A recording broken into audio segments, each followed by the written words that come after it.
আজকে হবে কুলেখাড়া শাকের চপ। তো প্রথমে শাকটা ভালো করে পরিষ্কার করে ধুয়ে নিচ্ছি। সামান্য কিছু উপকরণ দিয়ে হয়ে যাবে কুলেখাড়ার চপ। তো প্রথম বেসনটা নিয়ে নেব। টেস্টের জন্য বেসনের মধ্যে দিয়ে দেব কিছুটা কালো জিরে, তারপরে নুন, হলুদ, লঙ্কার গুঁড়ো দিলেই আর কিছু লাগবে না। তো নুন, হলুদ, লঙ্কার গুঁড়ো দিয়ে জল দিয়ে বেসনটাকে ভালো করে ফাটিয়ে নেব।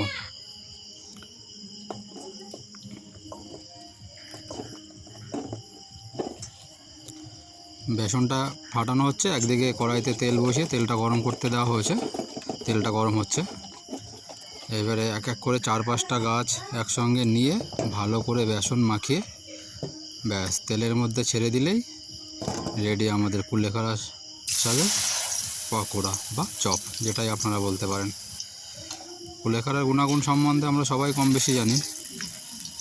তো আসুন আজকে খেয়ে যান আমার বাড়িতে কুলেখাড়ার চপ।